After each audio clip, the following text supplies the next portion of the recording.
paix et la bonne communication. La TVT au cœur de votre vie.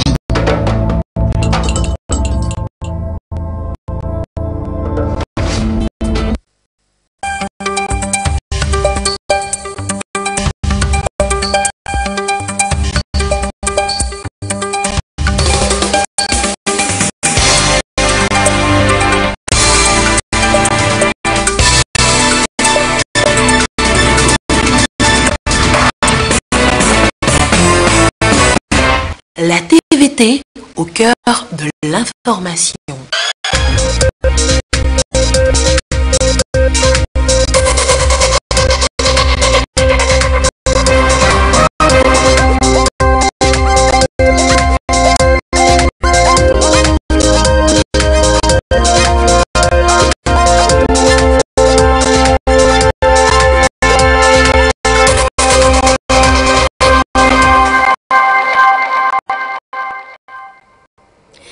Madame, Monsieur, bonsoir. Heureuse de vous savoir nombreux sur la télévision togolaise au rendez-vous du journal dont voici les principales articulations.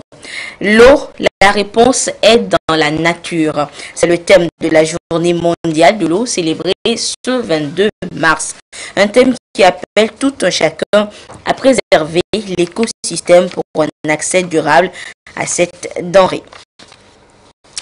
Opération anti-drogue au large du Togo ce jeudi. Une opération qui rentre dans le cadre de l'exercice annuel et multinational de sécurité maritime baptisé au Bangam Express 2018. À découvrir dans cette édition. Et puis le Togo veut démocratiser l'accès à la fibre optique. Depuis ce jeudi, le groupe Vivendi Africa a reçu l'accord des autorités togolaises et lance une offre Internet très haut débit par fibre Canal Box. Voilà pour les titres. Une fois encore, bonsoir. L'Organisation des Nations Unies pour le développement industriel est une agence spécialisée de l'ONU dont la mission est d'aider au développement industriel de ses pays membres ainsi que de conseiller et accompagner les pays en voie de développement dans l'élaboration des politiques industrielles.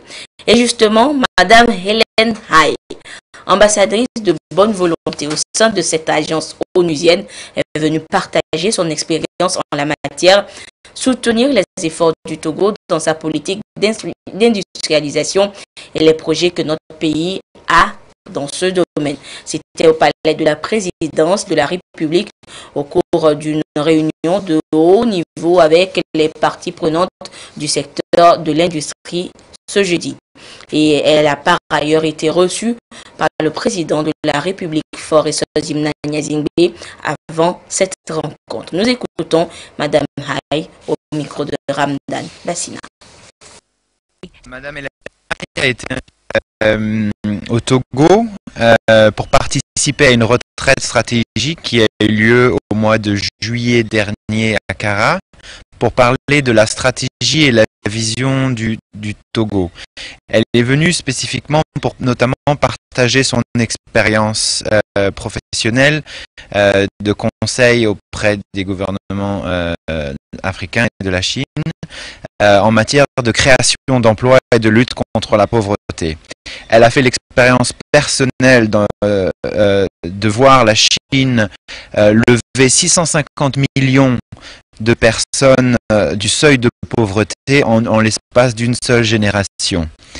Elle est passionnée par la transformation industrielle de l'Afrique et comment connecter l'Afrique aux chaînes de valeur mondiales et partager la prospérité mondiale avec des millions d'Africains et comment créer des emplois. Elle est très surprise et impressionnée par la vision du chef de l'État qui porte dans son cœur la création d'emplois. Et également très impressionné par les actions qui ont été menées ces 8 derniers mois pour transformer la vision en réalité, notamment avec la création d'une cellule d'exécution de projets et la vision du développement industriel qui est au cœur du plan national de développement du Togo, qui a pour finalité de créer des emplois pour les jeunes, notamment à travers les parcs industriels. Elle est confiante que le chef de l'État, accompagné de ses lieutenants et de ses ministres et des industriels togolais et internationaux, pourront aider à transformer le Togo, le rêve du Togo en réalité. Togo's dreams to reality. Les chefs d'État de l'Union africaine ont clôturé la 10e session extraordinaire de l'UA hier à Kigali, au Rwanda. 3 jours de travaux qui ont abouti à la signature de 3 documents qui consacrent l'intégration africaine décidée par les dirigeants des pays membres de l'institution, une volonté des peuples africains. Et le Togo a également signé ces documents. Le point des travaux avec Yves Aguivivi.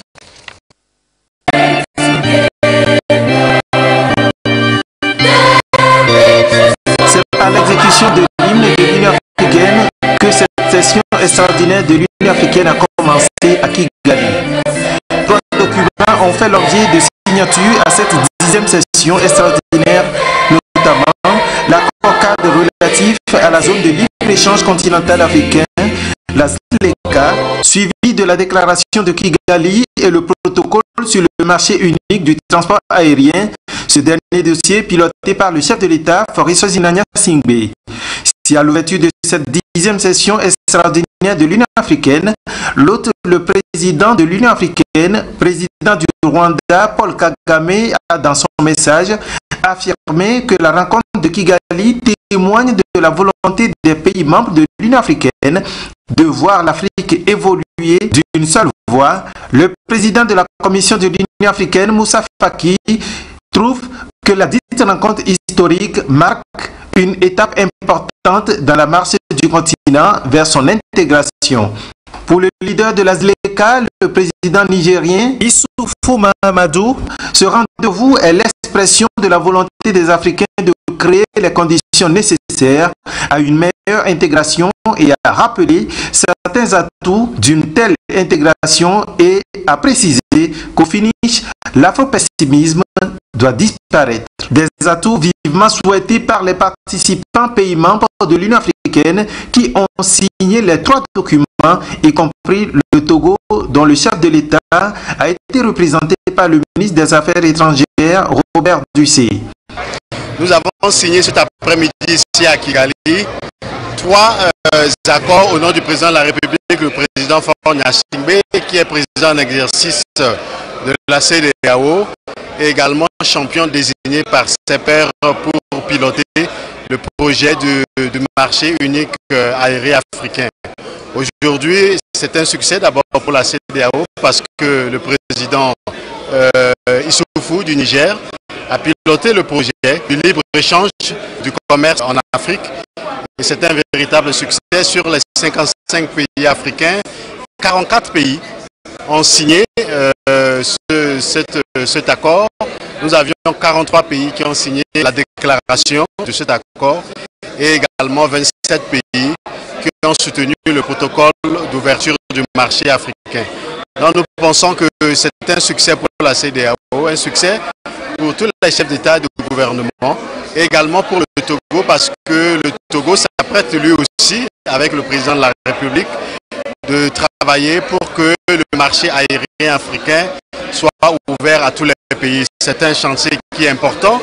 Il est lourd quand on sait que voyager en Afrique est très difficile, mais nous savons qu'avec la sagesse et toute l'expertise dont bénéficie le Togo avec le président de la République, nous y arriverons. À la fin des travaux, la plaque commémorative de cet événement historique a été dévoilée par le président de l'Union africaine et le leader de la ZLECA. Nous vous annoncions dans nos précédentes éditions la prochaine opérationnalisation du projet d'interconnexion des systèmes informatiques douaniers du Togo et du Burkina Faso. Et bien pour sa réussite, l'Office togolais des recettes OTR informe les transporteurs, importateurs et exportateurs portateurs du corridor Lomé-Ouaga sur les mécanismes et avantages d'une telle initiative. Les précisions avec Augustin Kossi. Des opérateurs économiques à l'école des nouvelles mesures de facilitation du commerce sur le corridor Lomé-Ouaga. Ce sont des transporteurs, importateurs et exportateurs venus s'informer des mécanismes de la mise en œuvre du projet d'interconnexion des systèmes informatiques douaniers du Togo et du Burkina Faso. Un outil de modernisation des administrations douanières entre les deux États qui déjà suscite d'engouement quant aux avantages et intérêts. Donc nous avons réduction au niveau des délais de route, de voyage. Nous aurons aussi réduction sensible des coûts. Nous aurons aussi beaucoup de célérité au niveau des formalités, au niveau des passages aux frontières. Donc à rentabiliser ainsi nos entreprises de transport. C'est un projet qui permettra aux opérateurs économiques comme nous la transaction facile de nos marchandises. Les entraves physiques, techniques, tout ça seront évités. Le projet a été conçu et élaboré avec l'appui financier de l'Agence de coopération japonaise, la JICA. Au niveau technique et fonctionnel, on estime que tout est fin prêt pour l'opérationnalisation de cette interconnexion pour la fluidité du commerce intracommunautaire. Le partenaire technique est la CNUSED, sur la base de l'étude qu'elle a produite sur les besoins des deux administrations douanières, nous a permis d'acquérir les équipements informatiques nécessaires à l'interconnexion. Nous allons créer un tunnel sécurisé pour les échanges d'informations sur la base des deux serveurs, l'un à Lomé et l'autre à Ouaga. Aujourd'hui, nous avons voulu échanger pleinement avec les opérateurs économiques, vu qu'ils sont des acteurs privilégiés de la chaîne d'échange des marchandises entre le Burkina Faso et le Togo. Le projet dont il s'agit est un projet qui vient compléter un projet déjà réalisé de construction de postes à contrôle juxtaposés entre le Burkina Faso et le Togo.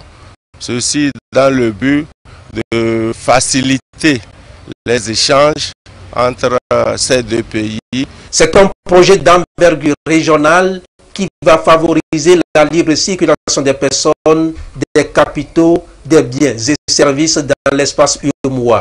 Après cette phase pilote, il va s'étendre progressivement aux autres pays de l'Union pour créer plus de richesses au profit de la croissance économique dans la sous-région ouest-africaine. Autre actualité, c'est le groupe Vivendi Africa qui met sur le marché togolais Canal Box. En partenariat avec Canal Plus Togo, Canal Box du groupe permet aux abonnés d'avoir accès à Internet très haut débit par fibre optique avec une connexion ultra rapide et stable.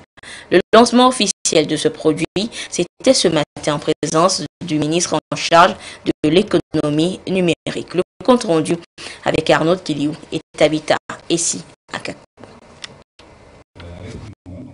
Le groupe Vivendi Africa est désormais présent au Togo avec son produit Canal Box qui offre l'Internet haut débit. 30 mégas pour 30 000 francs CFA. On a développé une offre seulement pour faire de manière plus simple. La deuxième différence aussi, c'est que l'offre, c'est par fibre optique. Ici, de FTTH, comme on s'appelle, la fibre jusqu'à la résidence d'abonnés,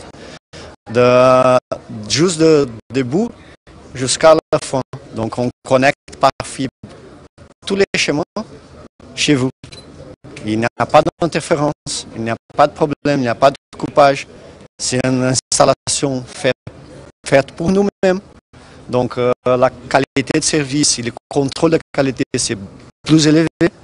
Et à la fin, la qualité de service, c'est beaucoup mieux. Pour chaque achat des bouquets Canal Box, le client bénéficie aussi d'une installation gratuite. Le maillage de la fibre optique à travers la ville de Lomé favorise une interconnexion rapide et efficace. C'est un déploiement qui se fait de manière physique, donc quartier par quartier, rue par rue. Donc on va avoir déjà les commerciaux qui seront également, qui vont suivre ce déploiement pour proposer aux habitants de ces zones de pouvoir avoir accès aux offres et de leur présenter les différentes offres pour pouvoir être connecté quasi immédiatement. Donc quelqu'un qui souhaiterait être connecté, voilà ce qui sera. Après, il y a la partie réabonnement. Donc même en termes d'information, vous pourrez aller dans les boutiques Canal+, qui seront à même de vous informer. Vous pourrez vous réabonner là-bas. L'ambition du gouvernement, c'est de faire du numérique un levier de développement. L'arrivée de ce nouveau opérateur va sans doute accroître l'accès à l'Internet haut débit et à moindre coût. Nous avons annoncé dans la déclaration de politique sectorielle que nous voulions que le haut débit devienne un bien de grande consommation. Et aujourd'hui, nous avons plus que le haut débit, puisque avec la fibre, nous avons le très haut débit. Et je pense que 30 mégas pour 30 000 francs, il faut l'essayer. Il faut l'essayer parce que c'est vrai que comme nous n'avons pas ce type d'offre sur le marché aujourd'hui, nous ne savons pas ce que c'est. Je pense que en fait, la possibilité de pouvoir télécharger des vidéos très rapidement, de pouvoir surfer, etc., ça va créer une dynamique exceptionnelle. Et surtout, je pense à la jeunesse, aux jeunes. Je pense que au ministère, nous rencontrons souvent des jeunes qui développent des applications et qui utilisent beaucoup Internet. Et je pense que c'est à eux de demander ce que ça va changer pour eux. En fait, ce qui m'intéresse, ce qui va nous intéresser à tous, c'est de voir, c'est de discuter avec eux et de comprendre vraiment ce que cette nouvelle offre va pouvoir leur permettre de faire. Grâce à son partenaire commercial Canal+, Canal Box se dit disponible dans tous les points de vente. L'Internet puissance Canal, c'est la perfection au service des clients. Pour permettre la libre circulation des personnes et la migration facile en Afrique de l'Ouest, il est préconisé l'établissement de la carte nationale d'identité biométrique. Et depuis ce matin, une rencontre régionale sur le sujet se tient à Lomé. Il est question d'insister sur les avantages de l'utilisation de cette carte par les ressortissants de l'espace communautaire ouest africain. Les précisions avec Fafa Dalmeida et Nathalie Paneke. De l'Union européenne au Togo. La carte nationale d'identité biométrique et les tracasseries aux postes frontaliers dans l'espace EDAO préoccupent une fois encore les acteurs clés concernés par la libre circulation des personnes et des biens dans les 8 États.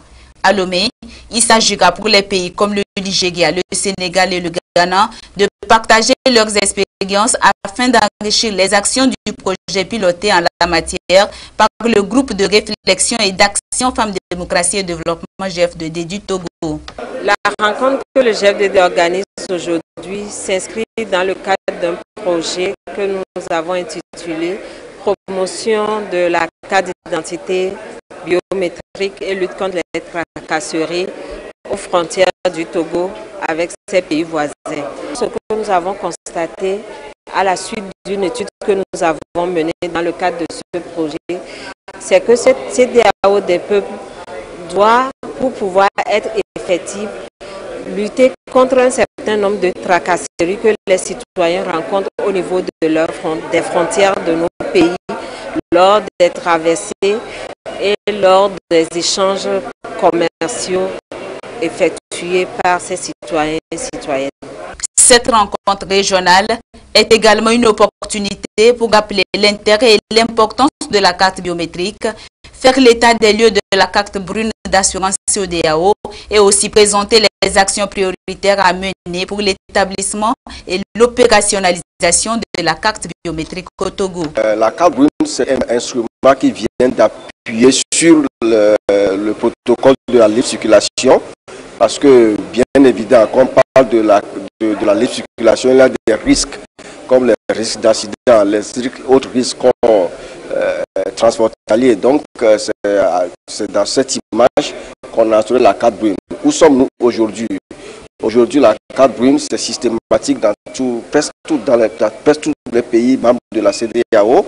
Au moins 8, il reste certains pays qui doivent adopter la systématisation de la carte brune.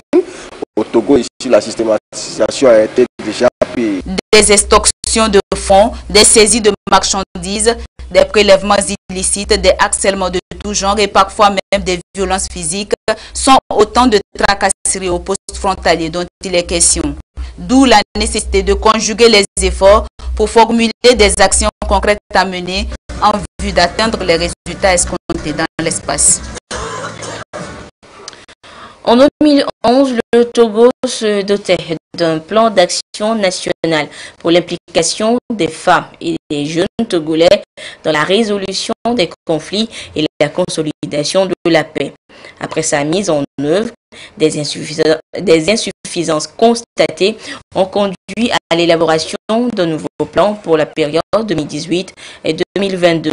Et ce nouveau document est soumis à validation aux acteurs impliqués ce jeudi à Lomé. Son contenu et son intérêt dans ce reportage signé Sandra Aziagbe et Luc Assi. Les sociétés actuelles sont en permanence en proie à des conflits de tout genre et principalement aux conflits armés qui mettent à rude épreuve la paix sociale et toutes les actions et initiatives de développement. Depuis 2011, le Togo s'est doté d'un plan d'action national pour une meilleure implication des femmes et des jeunes Togolais dans la résolution des conflits et la consolidation de la paix pour se mettre à l'abri. 5 ans après la mise en œuvre de ce plan, des manquements et imperfections ont été relevés. Face à ces insuffisances, un nouveau plan a été élaboré pour la période 2018-2022. Le nouveau plan intègre d'autres nouvelles résolutions qui ont trait à la lutte contre l'extrémisme violent, notamment la résolution 2242 et l'implication des jeunes dans la prévention des conflits et la consolidation de la paix, notamment la résolution 2250. Le plan comporte 3 grands axes. Le premier axe est relatif à la promotion et à la participation des femmes et des jeunes dans les règlements de conflits.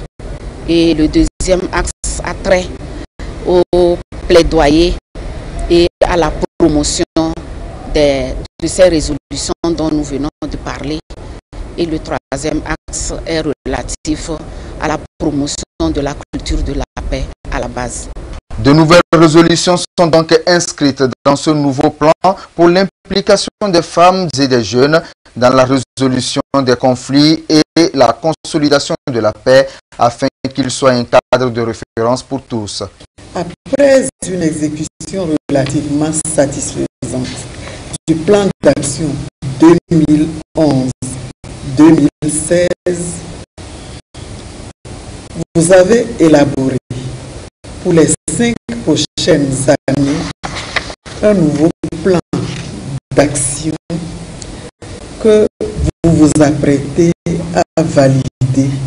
Mon vœu le plus cher est que vous manifestiez davantage votre engagement à promouvoir, maintenir et consolider la paix et la sécurité dans notre pays. Une fois validé, ce document viendra s'ajouter aux multiples actions entreprises par le gouvernement pour impliquer davantage les femmes et les jeunes dans la gestion des affaires publiques. Je vous annonce également dans les titres la célébration ce 22 mars de la journée mondiale de l'eau.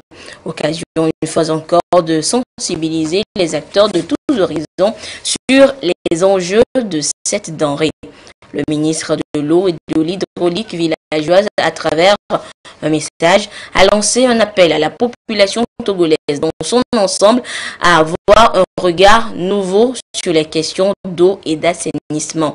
Le thème « L'eau, la réponse est dans la nature » est d'ailleurs évocateur pour amener les uns et les autres à la préservation de l'écosystème. Les précisions avec Pierre Soussou.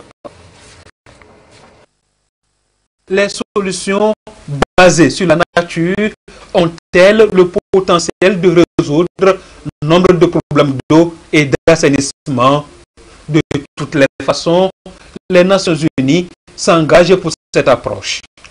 Pour elles, il faut solutionner les difficultés liées à la rareté de l'eau.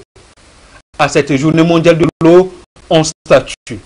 L'eau, la réponse est dans la nature. Partout comme au Togo, l'approche est partagée.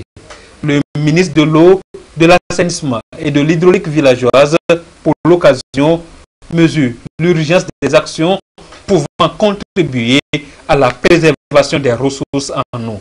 À cet effet, il est important que tous les acteurs mutualisent leurs efforts afin de trouver des solutions idoines aux problèmes cruciaux liés à l'eau et à l'assainissement. Au Togo, la problématique de l'eau a toujours été au cœur des préoccupations des plus hautes autorités du pays. Ainsi, sous l'impulsion du chef de l'État, Son Excellence M. Faure Essozmena Gnassingbé, le gouvernement togolais a entrepris des actions concrètes visant à améliorer les conditions de vie de la population, notamment en matière d'accès à l'eau potable et aux services adéquats d'assainissement. Le souci permanent du chef de l'État est de faire de notre pays une référence où le droit fondamental du citoyen à disposer de l'eau potable en quantité et en qualité est une réalité. Le sceau social sous lequel le chef de l'État a placé son mandat en est une preuve tangible. Les divers projets réalisés et ceux actuellement en cours de réalisation sur toute l'étendue du territoire traduisent à suffisance cette politique du chef de l'État. À cela s'ajoutent des réformes opérées en vue de l'amélioration du système de gouvernance en eau potable au Togo. Et les résultats sont là. Grâce à cette détermination, le taux de desserte en eau potable a connu une nette amélioration tant sur le plan national que sur le plan rural, semi-urbain et urbain. Cette année, le terme retenu par les Nations Unies dans le cadre de la Journée mondiale de l'eau est « L'eau, la réponse est dans la nature ».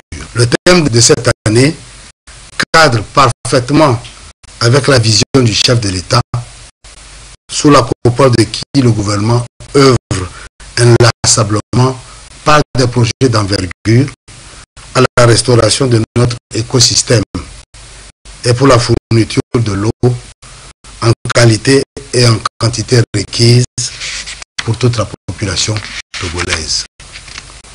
En cette journée mondiale de l'eau 2018, je voudrais appeler la population togolaise dans son ensemble à avoir un regard nouveau sur la question d'eau et d'assainissement d'une part et sur la protection de l'environnement d'autre part.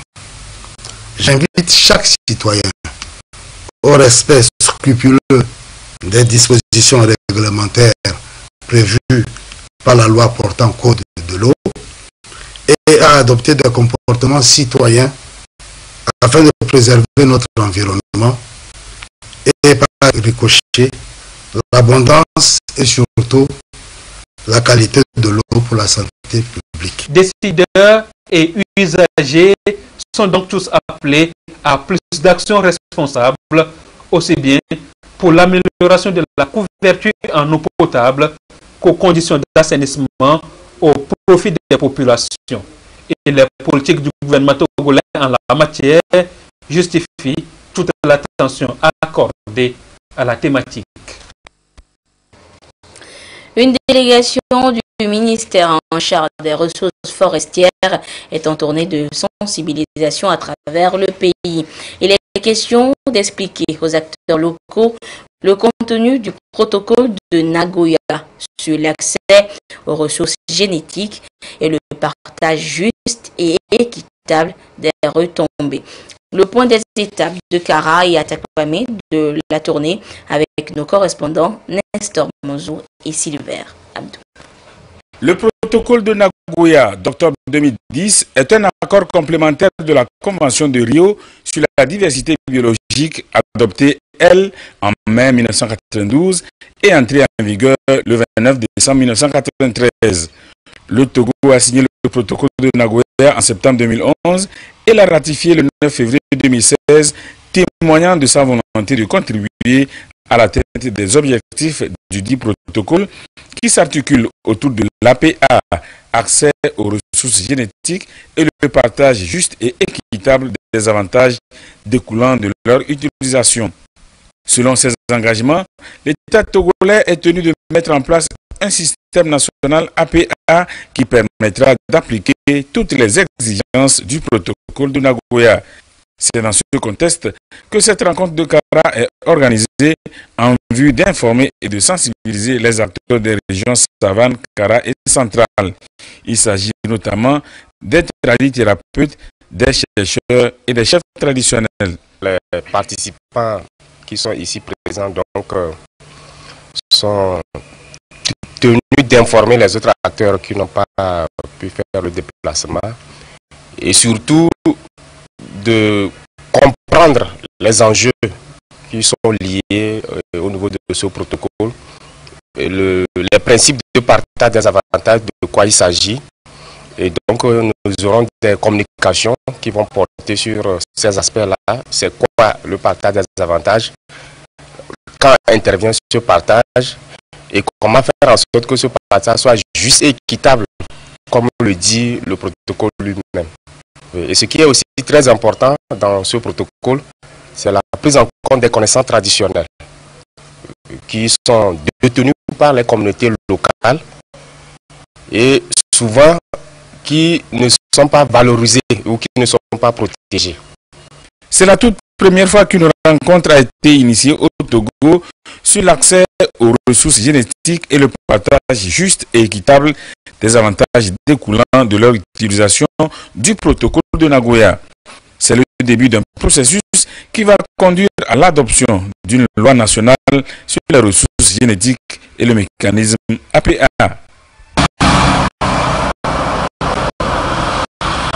L'accès aux ressources génétiques a permis l'adoption en 2010 au Japon du protocole de Nagoya, passé à 93 pays et ratifié en 2016 par le Togo en vue de tirer les avantages liés à ces ressources biologiques. Ces ressources sont en fait des éléments d'origine végétale, animale et bien d'autres, servant par exemple à fabriquer des médicaments et certains compléments alimentaires. Les acteurs impliqués dans ce processus, notamment les experts en la matière ainsi que les tradithérapeutes, s'imprègnent pour s'approprier les champs d'action du dit protocole dans l'optique d'une utilisation optimale des ressources. Ceci pour accroître le potentiel du Togo dans la stratégie de mise en œuvre des politiques et programmes. C'est de faire en sorte que si l'on veut utiliser les ressources génétiques du Togo, et qu'il y ait un mécanisme clair qui précise les conditions d'accès et surtout les mécanismes de partage des avantages. Parce que la Convention sur la diversité biologique a reconnu le principe de la souveraineté des États sur les ressources génétiques. Ça dit que toutes les ressources génétiques du Togo appartiennent à l'État togolais. Donc aucun individu extérieur ne peut venir avoir accès sans avoir au préalable l'autorisation du gouvernement togolais. Le Togo, à travers cette politique, entend également relever les défis environnementaux et permettre surtout aux populations de vivre dans un environnement sain, d'accéder à la sécurité alimentaire, aux soins de santé de qualité, à la diversité biologique. C'est désormais officiel pour le compte des Savanes. Les bureaux des 7 préfectures de la région du mouvement de jeunes pour unir MJU sont installés à Tandjouar par une délégation du bureau national. Et ces bureaux préfectoraux de coordinateurs sont chargés de rassembler toute la jeunesse autour des idéaux du parti UNIR. La correspondance de Dapan de Désiré Aloy. Le MJU, Mouvement des jeunes pour unir, l'une des structures de base du parti, se ramifie. 4 mois après qu'il est lancé officiellement, s'enracine dans les préfectures. Les bureaux préfectoraux dans les Savanes sont désormais connus. Tone, Tandjouar, Cinquancé, Oti Sud, Pendjal et Pendjal Ouest sont dotés de ces structures qui rassemblent la jeunesse, force du parti. Une politique à la base pour contribuer à vulgariser les idéaux du parti UNIR. Les 7 bureaux chargés de coordonner les activités du mouvement dans les 7 préfectures des Savanes sont officiellement installés. Nous sommes portés à la tête de la jeunesse de la préfecture de Tandjouar. Nous avons le devoir d'aller un peu partout pour faire découvrir notre mouvement des jeunes du parti UNIR, pour voir les rassembler dans une seule voie, la voie du développement du président de la République, son Excellence Fort Issa Sibina Gnassingbé. Pour ce qui concerne notre mission dans la préfecture de Tone, alors il s'agira ici de mobiliser toute la jeunesse autour du président de la République, son Excellence M. Fort Issa Sibina Gnassingbé, pour qu'il parachève, n'est-ce pas, sa vision, qu'il parachève sa mission. Le parti Union pour la République reste un parti ouvert, tourné vers les actions de développement, la culture de la paix et la cohésion nationale. Les bureaux MJ préfectoraux doivent alors jouer sur le terrain leur rôle de mobilisation. Les bureaux ont été élus. Nous avons demandé à nos délégués de copier les vertus que nous reconnaissons de notre président du parti, à savoir l'humilité, l'amour pour leurs prochains et d'être solidaires afin que les autres qui sont encore en marge de notre élan politique puissent venir et ensemble nous allons construire ce pays. C'est le 8 décembre dernier que le mouvement des jeunes pour unir MJU est né à Dapan lors d'un congrès statutaire avec comme objectif d'œuvrer efficacement à la mobilisation pour un dynamisme actif du parti UNIR sur le terrain et soutenir le chef de l'État, président du parti, dans ses multiples plans d'action de développement, de stabilité, de paix et de cohésion au Togo. Et parlons toujours de la jeunesse. Sachez que les 10 lauréats du concours Meilleur Entrepreneur 2017 au Togo peuvent désormais avoir accès à leur prix auprès des banques. Après la soirée de remise symbolique des chèques le 16 mars dernier, la cérémonie concrétisant donc la disponibilité ou l'accessibilité de ces prix à la banque a eu lieu cet après-midi dans l'enceinte du FAIEJ, le Fonds d'appui aux initiatives économiques des jeunes. Le compte rendu avec Gérard Lagoudou. Le ministère en charge du développement à la base accompagne le secteur entrepreneurial au Togo. À travers le FAEJ, Fonds d'appui aux initiatives économiques des jeunes, une dizaine de lauréats du concours dénommé Meilleur Entrepreneur 2017 ont reçu des chèques allant de 500 000 à 2 millions de francs CFA. Des prix qui vont permettre aux lauréats de consolider leur néo-entreprise par l'augmentation de la productivité, la rentabilité et la création d'emplois. 2 catégories d'entreprises ont été primées. Dans la catégorie des PME, petites et moyennes entreprises, 4 lauréats ont été distingués. La première place d'une valeur de 2 millions de francs CFA est allée à Komna Bessan de l'entreprise Nutri Togosal, spécialisée dans la production de jus à base de champignons. Ce prix représente pour nous d'abord un atout et de deux, c'est une motivation. Ce prix vraiment vient du fait que les clients qui achètent les produits Champizo ont de la satisfaction, ils font des retours, c'est ce qui a pu nous permettre d'avoir ce prix. Pour la deuxième catégorie réservée aux micro-entreprises, la première place d'une valeur de 800 000 francs CFA est occupée par Elom Kostilovenu, responsable de l'entreprise Elegance Plus. Il est spécialisé dans la fabrication de chaussures en cuir. Dans le projet de développement que j'ai soumis pour le concours, il s'agit notamment de créer une marque de chaussures qui vont bientôt voir le jour. Donc ce prix me permettra d'acheter certaines machines professionnelles pour pouvoir lancer la marque, la nouvelle marque. Je remercie le gouvernement pour cette initiative qu'il a mise en place pour nous accompagner, pour que nous puissions mettre en place vraiment une structure. D'autres récompenses, notamment des ordinateurs portatifs, des micro-ondes et des lampes solaires, ont été également remises à ces lauréats du concours Meilleur Entrepreneur 2017. Le président de l'Assemblée nationale informe les honorables députés qu'une séance spéciale d'hommage à feu député Kosigan Kodjo Maouli Plimi, décédé le 28 février au siège Sylvanus Olympio, aura lieu demain, vendredi 23 mars 2018 à 8 h dans la salle des plénières au Palais des Congrès, siège de l'Assemblée nationale.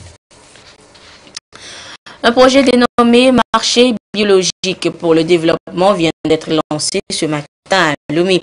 L'objectif est de promouvoir l'agriculture biologique au Togo et en Afrique de l'Ouest en permettant aux petits exploitants d'améliorer leurs conditions de vie. Nous reviendrons en détail sur ce reportage, le lancement donc de ce projet dans nos prochaines éditions. Et sachez que des produits bio, voilà justement des ingrédients de la cuisine française. Cette gastronomie mondialement reconnue qui est célébrée chaque année à travers le concept Goût de France. Et à Lomé, c'est la résidence de l'ambassadeur de France au Togo qui a été transformée en salon de dégustation le temps d'une soirée. Ferdinand Diassoa éveille nos papilles ce soir à travers des images. Suivez. La gastronomie française, célébrée pour la 4e fois consécutive, ici dans le jardin de la résidence de l'ambassadeur de France au Togo. Moment de rencontre et de partage, signe de la coopération franco-togolaise et du respect du bien manger français. C'est pour rendre hommage à cette gastronomie inscrite au patrimoine de l'UNESCO en 2010, ainsi que les valeurs qu'elle véhicule à travers cette journée mondiale dénommée Goût de France. Dans 3000 restaurants dans le monde, en même temps, des gens vont déguster des repas gastronomiques à la française. Donc le concept à la base, c'est un concept de promotion de la gastronomie française. Alors la particularité de cette 4e édition, c'est qu'on a voulu lui donner davantage d'ampleur, non seulement pour promouvoir la gastronomie française à Lomé, mais elle s'y porte déjà très bien, mais parce que Lomé est la capitale de la gastronomie française en Afrique de l'Ouest, j'ai voulu donner plus d'ampleur pour montrer qu'il fait bon vivre à Lomé, que c'est un pays où on peut investir, on peut travailler, on peut développer beaucoup d'activités dans un cadre agréable et en même temps allier l'utile à l'agréable. Et donc on est très content de cette opération et puis moi je considère, pour avoir pas mal voyagé, que Lomé c'est la capitale de la gastronomie française. Vous pouvez venir au Togo, vous pouvez venir investir, c'est aussi un message à l'endroit des entreprises françaises. Vous pouvez venir faire des affaires, il y a des gens qui vous accueilleront, qui sont tout à fait prêt à vous faciliter les choses. Et en plus, vous vivrez dans un environnement agréable. Au Togo, 12 hôtels et restaurants et une trentaine d'entreprises se sont joints à cette 4e édition de l'événement, placé sous le sceau de la Nouvelle-Aquitaine, afin de mieux faire découvrir l'art culinaire spécifique à cette région de la France. La région Aquitaine, parce que jusqu'ici, on a pris la France dans sa globalité. Mais pour pouvoir mieux faire connaître les produits des régions, on est parti sur la région, la Nouvelle-Aquitaine. Donc, quand vous prenez un vol et que vous devez faire 6 heures de temps, 8 heures de temps, le temps du départ à l'arrivée, et on fait passer un bon moment à nos clients à bord, et c'est en ce moment qu'on offre les plats à la française à bord. Et pour singulariser cette 4e édition, un tirage au sort des cartes de visite des convives a permis à Kofi Ahouma de remporter un billet d'avion Lomé-Paris-Lomé pour 2 personnes, billet gracieusement offert par la compagnie Air France. La journée mondiale Goût de France est une opportunité pour savourer et faire savourer la France dans le monde à travers les menus valorisants qui traduisent le savoir-faire des chefs cuisiniers français. Jeudi, nous retrouvons notre ami Claude Dama à l'heure de la page des sports. Claude, bonsoir. Bonsoir Anita. Claude, les éperviers étaient hier en match amical international contre les Barias de Madagascar pour le compte de leur premier match de la journée FIFA en France. Oui, Anita, à Paris, précisément au stade à Saint-Leur-la-Forêt, Épervier et Barias se sont séparés sur un score nul et vierge 0-0. C'était en présence de notre envoyé spécial Alfred Colani.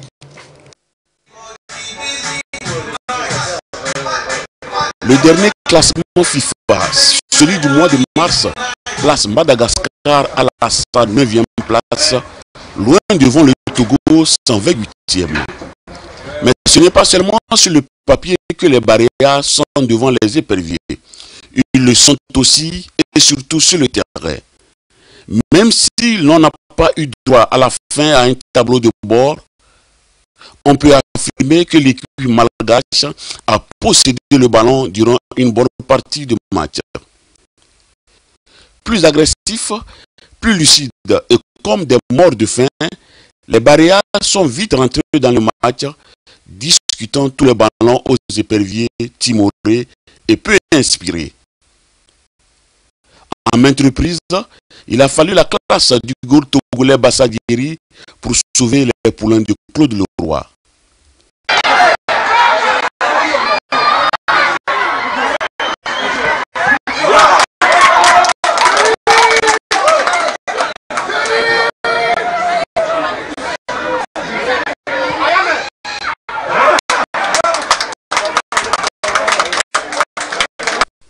Signe distinctif de cette méforme togolaise, Dien Dakunan et ses partenaires n'ont pu cadrer le moindre tir durant les 30 premières minutes. On pourra se consoler avec cette frappe d'Atakora Laolé renvoyée par la barre transversale.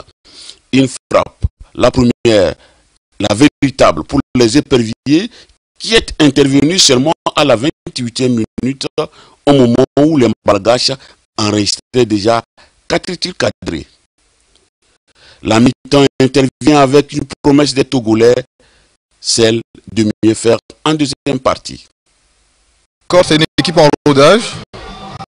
Elle a sans doute besoin de trouver ses repères, puisque le coach essaie des joueurs à des nouveaux postes. On a vu Simon Guignon monter en milieu défensif, Diane Dakoman revenir en défense. Donc il y a sans doute de la perfection à mener. Cela dit, je trouve que dans l'entrejeu on n'est pas très bon. On gagnerait sans doute à plus poser le ballon, à utiliser les couloirs, puisque nous avons des joueurs plutôt excellents à ce niveau, de Seviou Bébou. Et puis, j'ai aussi remarqué que finalement, Claudio Labois n'est peut-être pas fait pour le système à une pointe, puisque c'est un joueur de profondeur, non, un joueur qui joue dos au but. Donc sur cela, je pense que c'est ce que le coach va essayer de corriger en deuxième mi-temps. Le léger mieux attendu mettra du temps pour arriver. Malgré les changements et surtout le repositionnement de certains joueurs togolais, Madagascar continue par produire des jeux et inquiète la défense des jaunes. 65e minute, Claude Leroy lance chez Emmanuel Adebayor et Agbignadan. Le jeu du Togo s'améliore et le capitaine n'est pas loin d'ouvrir le score sur l'une de ses premières balles. Le Togo joue mieux, mais les actions ne vont pas jusqu'au bout. Le dernier quart d'heure sera âprement disputé et les deux équipes devront finalement se contenter d'un nul et blanc à la grande désolation des supporters des deux pays. Si les éperviers avaient besoin d'une piqûre supplémentaire pour savoir qu'il y a encore du travail à faire, ils l'ont eu, cette piqûre. Elle est malgache. Samedi, face à la Côte d'Ivoire, il faudra monter un autre visage. Ça va être à coup sûr plus costaud que les Baréas. Il va falloir être costaud, beaucoup plus, je ne sais pas, mais il va falloir être costaud. Mais c'est bien de jouer contre les grosses équipes du continent. C'est ce dont on a besoin. Et Claude, on va dire qu'il y a eu plus de peur que de mal alors. Et en marge du match proprement dit, les entraîneurs des deux formations ont livré leurs impressions. Effectivement, Anita, Paul Leroy, côté togolais, et Nicolas Dupuis, l'entraîneur malgache, ont livré leurs diverses opinions. Nous les écoutons.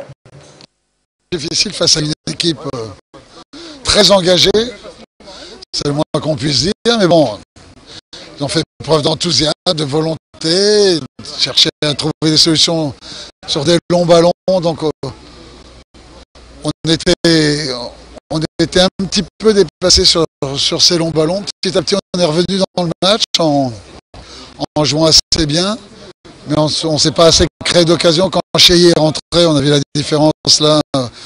Tout de suite, il a pesé, on a commencé à leur faire peur et à se créer des occasions. Mais je ne voulais pas, moi, le griller après un match dimanche. Il a 33 ans, il faut le préserver. On a la Côte d'Ivoire. Je voulais qu'il joue une demi-heure, tout s'est bien passé. Mais ouais, c'est un très très bon match amical face à une équipe. On peut comprendre comment ils sont allés gagner 3-1 au Soudan et 3-1 en Ouganda lors de leur dernière rencontre.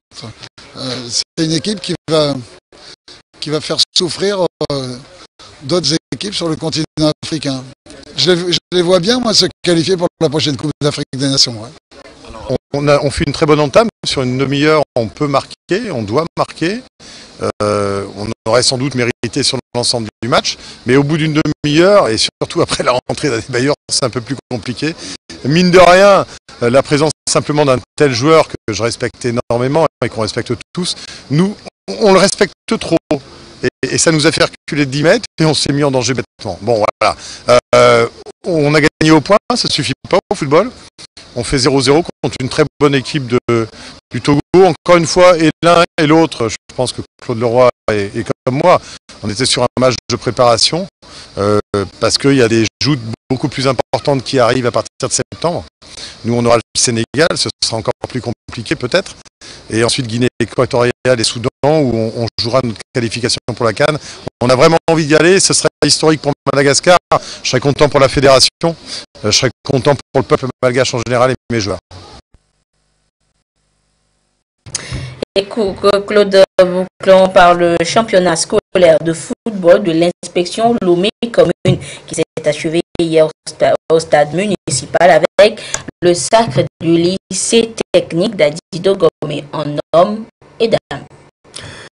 Chez les dames, le lycée technique d'Adido Gomé s'est imposé par 1-0 devant le lycée moderne d'Adido Gomé 2. Tandis qu'au niveau des messieurs, le lycée technique d'Adido Gomé a battu le lycée de 2 février sur le même score d'1-0. Martin Sandani, Vancouver, pour plus de précision. Autorités sportives, directeurs et inspecteurs, corps enseignants et élèves étaient présents à cette finale du championnat scolaire Lomé Commune Golf sous le parrainage de l'ONG Alafia. C'est une bonne organisation qui permet aux jeunes d'apprendre d'abord le fair play, et c'est pour ça d'ailleurs que l'ONG Alafia est là, qui encadre les jeunes pour le fair play. Nous avons un projet avec l'appui de l'ambassade des États-Unis, Jeunes Équité Genre. Après le coup d'envoi donné par l'inspecteur des sports Lomé Commune, place à la finale entre le lycée technique d'Adogomé en maillot bleu et celui du 2 février d'Agbalepédo en jaune noir. Dans ce duel âprement disputé, c'est le lycée technique qui a su tirer son épingle de jeu en l'emportant sur le score étriqué d'1 but à 0. Une œuvre de César Atagba à la 44e minute. Pourtant, sur le terrain, ce sont les lycéens d'Agbalepédo qui ont plus mouillé le maillot avec plusieurs occasions vendangées. La finale des dames a été également remportée par le lycée technique d'Adidogomé en rouge, vainqueur du lycée d'Adidogomé 2 sur le même score d'1 but à 0. Pour les organisateurs de cette compétition, le bilan est positif. Nous sommes satisfaits parce que dans l'ensemble, toutes les compétitions se sont déroulées sans incident, puisque nous avons même placé ce championnat scolaire 2017-2018 sous le signe du civisme et de la citoyenneté. Nous ne pouvons que nous réjouir du fait que ça soit déroulé dans de très bonnes conditions. Un bilan satisfaisant, une satisfaction en termes d'établissements engagés et en termes d'ambiance et de niveau de jeu aussi. On a noté un niveau très élevé. Le challenge qui reste, c'est entre les deux inspections, le Lomé Commune et le Lomé Golf. Et donc, dans les jours qui viennent, il y aura une compétition qui va confronter les deux inspections et dégager le champion de Lomé. Au menu des récompenses, des coupes et des médailles aux meilleurs prestataires et les 2 trophées mis en jeu sont allés au lycée technique d'Adidogomé. Et Claude, oui. Une dernière information. Effectivement, Anita, c'est tout pour la part des sports de ce soir. Rendez-vous samedi dans Sport et Détente. Merci Claude et on se retrouve jeudi prochain. Le réseau mobile d'Atlantique Télécom Togo, MOVE, connaît depuis hier mercredi 21 mars 2018 des perturbations liées à des travaux de modernisation des infrastructures techniques. Grâce à la mobilisation et à la diligence de l'ensemble des équipes dédiées, ces dysfonctionnements ont été normalisés et la situation est désormais revenue à la normale. Atlantique Télécom Togo vous remercie pour votre compréhension. Et voilà, c'est sur ce communiqué que se referme cette édition. Merci de votre fidélité à la télévision togolaise. Au revoir.